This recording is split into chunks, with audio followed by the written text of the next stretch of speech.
വാഴ്ത്തപ്പെടുമാറാകട്ടെ. സന്നിഹിതരായിരിക്കുന്ന എല്ലാ ബഹുമാന്യരാകുന്ന സഹോദരി സഹോദരന്മാർക്കും യേശു കർത്താവിൻ്റെ മാധുര്യമുള്ള നാമത്തിൽ വന്ദനവും സ്നേഹവും അറിയിക്കുന്നു. നമുക്ക് ഒരുമിച്ച് ഈ രാത്രിയിൽ വീണ്ടും ദൈവവചനം ധ്യാനിപ്പാനും പഠിപ്പാനും കർത്താവ് നമുക്ക് ഈ അവസരത്തെ ഓർത്ത് ദൈവത്തെ സ്തുതിക്കുന്നു. കടന്നു വന്ന എല്ലാവർക്കും വന്ദനം അറിയിക്കുന്നു. ഈ രാത്രി സമയം നമ്മുടെ ചില പ്രിയപ്പെട്ടവരൊക്കെ യാത്രയിലായിരിക്കുന്നു. അവരും എത്രയും പെട്ടെന്ന് വന്നു ചേരും എന്ന് നമ്മൾ പ്രതീക്ഷിക്കുന്നു. നമ്മെ സഹായിക്കട്ടെ. ജോലി സ്ഥലത്തും മറ്റുമൊക്കെ നേരിട്ട് വന്നു ചേർന്ന് പ്രിയപ്പെട്ടവരുണ്ട്. നിങ്ങളെല്ലാവരെയും ഓർത്ത ദൈവത്തെ സ്തുതിക്കുന്നു. കർത്താവ് നമ്മെ അനുഗ്രഹിക്കുമാറാകട്ടെ. തുടർന്ന് നമുക്ക് ദൈവവചനത്തിലേക്ക് പ്രവേശിക്കാം. റോമാലേഖനം 3-ാമത്തെ അധ്യായമായിരുന്നു നമ്മൾ കഴിഞ്ഞ ആഴ്ചയിൽ അതിൻ്റെ ചില വാക്യങ്ങൾ 9 മുതലുള്ളതാകുന്ന വാക്യങ്ങൾ വിശേഷിച്ച് ആ വേദഭാഗം ചിന്തിപ്പാൻ ദൈവം നമ്മളെ സഹായിച്ചു. ആ വേദഭാഗം എനിക്കറിയാം. ഞാൻ കഴിഞ്ഞ ആഴ്ചയിൽ വളരെ ബൃഹത്താകുന്ന ഒരു വിഷയമാണ്. അത് ഞാൻ റഷ് ചെയ്ത് നമ്മൾ മുമ്പോട്ട് പോവുകയായിരുന്നു. ഒത്തിരി കാര്യങ്ങൾ വിശദീകരിച്ചില്ലെന്ന് എനിക്കറിയാം. എങ്കിലും ഈ ആഴ്ചയിൽ വീണ്ടും അത് ആവർത്തിപ്പാനോ അല്ലെങ്കിൽ പറഞ്ഞ കാര്യങ്ങൾ പറയുവാനോ നമുക്ക് നിവൃത്തിയില്ല. വിശദമാക്കുവാൻ അല്ലെങ്കിൽ നിങ്ങൾക്ക് മനസ്സിലാകാത്ത എന്തെങ്കിലും വിഷയങ്ങൾ എൻ്റെ ആശയവിനിമയത്തിൽ നിങ്ങൾക്ക് ഗ്രഹിപ്പാൻ കഴിയാഞ്ഞ വിഷയങ്ങൾ പേഴ്സണലി അല്ലാതെയൊക്കെ നിങ്ങൾ ചോദിപ്പാൻ ശ്രമിച്ചാൽ നിശ്ചയമായിട്ടും അതിന് വിശദീകരണം തരുവാൻ ഞാൻ ഒരുക്കമാണ്. അതല്ലാതെ കഴിഞ്ഞ ആഴ്ചയിൽ പറഞ്ഞ വിഷയങ്ങൾ വീണ്ടും ആവർത്തിപ്പാൻ നിങ്ങൾക്ക് നിർവാഹമില്ല. നമ്മൾ പറഞ്ഞ് അവസാനിപ്പിച്ച വിഷയം ഇതാണ്. യഹൂദനെന്നോ യവനെന്നോ ഒന്നും വ്യത്യാസമില്ലാതെ എല്ലാവരും പാപത്തിൻ്റെ കീഴിലാണ് എന്നുള്ള വിഷയം ദൈവത്തിൻ്റെ വചനം എങ്ങനെ തെളിയിക്കുന്നു. അത് പൗലോസ്ലീഹ പഴയ നിയമ തിരുവെഴുത്തുകളെ ആധാരമാക്കി പാപമെന്ന് പറഞ്ഞാൽ എന്താണെന്നും പാപം എങ്ങനെയെല്ലാം നമ്മളെ സ്വാധീനിക്കുന്നു എന്നുള്ളതും നമ്മൾ ആദ്യമേ കണ്ടു. ഇന്നസെൻസ്, അൺഗോഡ്ലിനെസ്, അഭക്തിയാണ് പാപം എന്നുള്ളത് നമ്മൾ വിശദീകരിച്ചു. രണ്ടാമതായിട്ട് നമ്മൾ ആ വേദഭാഗം വിശേഷിച്ച് റോമർ 3-9 മുതൽ 18 വരെയുള്ളതാകുന്ന ആ വേദഭാഗത്തെ ആസ്പദമാക്കി നമ്മൾ ചിന്തിച്ചു. നമ്മുടെ ഹ്യൂമൻനെസ്സിനെ, മനുഷ്യത്വത്തെ മുഴുവനും പാപം ഗ്രസിച്ചിരിക്കുന്നു എന്നുള്ളത് തെളിയിക്കാൻ വേണ്ടിയിട്ട് ആലങ്കാരികമായിട്ട് അല്ലെങ്കിൽ അത് നമ്മളെ ഒന്ന് ഗ്രഹിപ്പിക്കാനായിട്ട് ഒരു മനോഹരമാകുന്ന വേർഡ് പിക്ചർ അവിടെ ഉപയോഗിച്ചിരിക്കുന്നു. ഒരു ഭാഷാ ചിത്രം അത് നമ്മൾ കണ്ടു. മനുഷ്യന്റെ ശരീരത്തിന്റെ അവയവങ്ങളെ കുറിച്ച് പറഞ്ഞു, തൊണ്ടയെ കുറിച്ച് പറഞ്ഞു, കയ്യെ കുറിച്ച് പറഞ്ഞു, കാലിനെ കുറിച്ച് പറഞ്ഞു. അവരുടെ കണ്ണിൽ ദൈവഭയം ഇല്ലെന്ന് പറഞ്ഞു. അവരുടെ കാല് രക്തം ചൊരിയാൻ ബന്ധപ്പെടുന്നെന്ന് പറഞ്ഞു.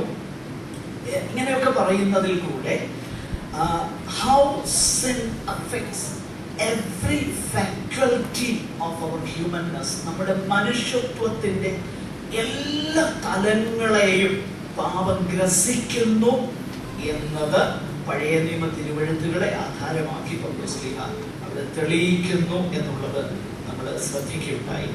മൂന്നാമതായിട്ട് നമ്മൾ കണ്ടു the universality of sin, പാപത്തിന്റെ സാർവത്രികത എന്ന് പറഞ്ഞാൽ ഒരു വ്യത്യാസമില്ല, ആരുമില്ല, ഒരുത്തനും ദൈവത്തെ അന്വേഷിക്കുന്നവനില്ല, ഒരു നീതിമാനുമില്ല എന്ന് പറഞ്ഞാൽ സാർവത്രികമായിട്ട് universally every person born on this planet earth is under the weight and the tyranny of sin.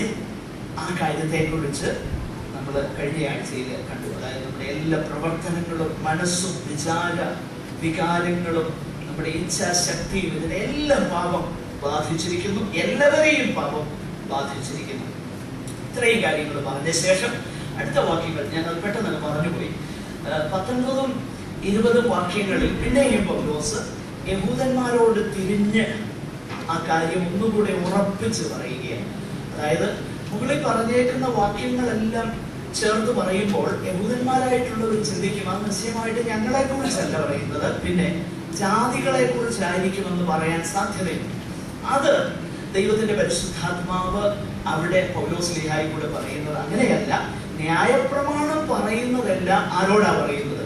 ന്യായപ്രമാണത്തിന്റെ കീഴുള്ളവരോട്. എന്ന് പറഞ്ഞാൽ യഹൂദന്റെ നേരെ വിരൽ ചൂണ്ടി പറയുക, ഈ മുകളിൽ പറഞ്ഞതൊന്നും ജാതികളെ കുറിച്ചല്ല പറഞ്ഞത്, പിന്നെയോ യഹൂദനെ കുറിച്ച് പറഞ്ഞു. കാരണം ന്യായപ്രമാണം പറയുന്നതല്ല ആരോടാ? ന്യായപ്രമാണത്തിന്റെ കീഴുള്ളവരോടാ. അപ്പം നീയും അതിൽ ഉൾപ്പെട്ടിരിക്കുന്നു എന്നത് നിസ്സംശയം അവനെ ബോധിപ്പിക്കാനായിട്ട് ആ വാക്കുകൾ തന്നെ ഉപയോഗിച്ചിരിക്കുന്നു. സ്തോത്രം. പിന്നെ പറഞ്ഞു, ന്യായപ്രമാണത്താൽ നീതീകരിക്കപ്പെടത്തില്ല. ന്യായപ്രമാണത്തിന്റെ പ്രവൃത്തിയാൽ ഒരു ജഡവും ദൈവസന്നിധാനത്തിൽ നീതീകരിക്കപ്പെടുകയില്ല. ന്യായപ്രമാണത്താൽ പാപത്തിന്റെ പരിജ്ഞാനം അത്രേ ന്യായപ്രമാണം. അതിനെ കുറിച്ചൊക്കെ പിന്നീട് വിശദമായിട്ട് നമ്മൾ ചിന്തിക്കുക. ന്യായപ്രമാണത്തിന്റെ സ്ഥാനം എന്താണെന്നുള്ളത് വിശ്വാസികളോട് വിശേഷിച്ച് റോമാലേഖനം 7-ാം അധ്യായത്തിലേക്ക് വരുമ്പോൾ നമ്മൾ അതിനെക്കുറിച്ച് വിശദമായിട്ട് ചിന്തിക്കും. അപ്പോൾ അതുവരെ ആ കാര്യങ്ങൾ, ബാക്കി വിഷയങ്ങൾ നമ്മൾ മുൻപോട്ട് പോകാനായിട്ട് താല്പര്യപ്പെടുകയാണ്. സ്തോത്രം. 21 മുതൽ ഉള്ളതാകുന്ന വേദഭാഗങ്ങൾ ദൈവം അനുവദിച്ചാൽ നമ്മൾ അതിന്റെ 26 വരെ ഉള്ളതാകുന്ന വേദഭാഗങ്ങൾ നമ്മൾ അന്ന് പഠിക്കാനായിട്ട് ഇന്ന് ആരംഭിക്കുകയാണ്. ആ പാസേജ് എന്ന് പറയുന്നത് it is tightly packed versus. വളരെ ഒരുപാട് ആഴമാകുന്ന, അടിസ്ഥാനപരമാകുന്ന, ആഴമെന്നുള്ള വാക്ക് ഞാൻ ഉപയോഗിക്കുന്നില്ല, അടിസ്ഥാനപരമാകുന്ന വിഷയങ്ങളാണ് അവിടെ പറഞ്ഞിരിക്കുന്നത്. കർത്താവിന്റെ ക്രൂശിനെ കുറിച്ചും കാൽവറി യാഗത്തെ കുറിച്ചുമുള്ള നമ്മുടെ അബദ്ധ ധാരണകൾ യാതൊരു സംശയവുമില്ലാതെ നീക്കുന്ന വളരെ വ്യക്തവും കൃത്യതയുള്ളതുമാകുന്ന വാക്കുകളാണ് അവിടെ ഉപയോഗിച്ചിരിക്കുന്നത്. നമുക്കുള്ളതാകുന്ന ആ കോമൺ കൺസെപ്റ്റ് ഒക്കെ ഒന്ന് മാറിയിട്ട് ക്രൂശ് എന്തിനാണെന്നുള്ളത് നമ്മളൊന്ന് തിരിച്ചറിയാനായിട്ട് പരിശ്രമിക്കുകയാണ്. സ്തോത്രം. ആ വിഷയം നമ്മൾ എംഫസൈസ് ചെയ്യും. കാരണം the cross of Christ is the centerpiece of every other thing stands or falls upon this foundation.